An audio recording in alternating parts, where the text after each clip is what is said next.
बिरबल यांची चतुर गोष्ट, खरी हुशारी. एकदा अकबर बादशहाने दरबारात एक प्रश्न विचारला. दरबारातील सर्वात हुशार माणूस कोण आहे? सगळे मंत्री स्वतःलाच हुशार समजू लागले, पण बादशहाने हसत बिरबलकडे पाहिले. तेवढ्यात एक व्यापारी दरबारात आला. त्याच्याकडे 3 बाहुल्या होत्या. दिसायला तिन्ही अगदी सारख्या होत्या. व्यापारी म्हणाला, या तिन्ही बाहुल्या सारख्या दिसतात, पण त्यांच्यात फरक आहे. जो हा फरक ओळखेल तोच खरा बुद्धिमान. सगळ्यांनी बाहुल्या तपासल्या, पण कुणालाही उत्तर सापडले नाही. शेवटी बिरबल पुढे आले.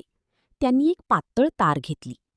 पहिल्या बाहुलीच्या कानात तार घातली तर ती दुसऱ्या कानातून बाहेर आली. दुसऱ्या बाहुलीच्या कानात तार घातली तर ती तोंडातून बाहेर आली. तिसऱ्या बाहुलीच्या कानात तार घातली तर ती आतच राहिली. मग बिरबल म्हणाले, पहिली बाहुली त्या माणसासारखी आहे जो ऐकलेली गोष्ट लगेच विसरतो. दुसरी बाहुली त्या माणसासारखी आहे जो ऐकलेली गोष्ट लगेच इतरांना सांगतो. तिसरी बाहुली त्या माणसासारखी आहे जो महत्वाची गोष्ट मनात जपून ठेवतो.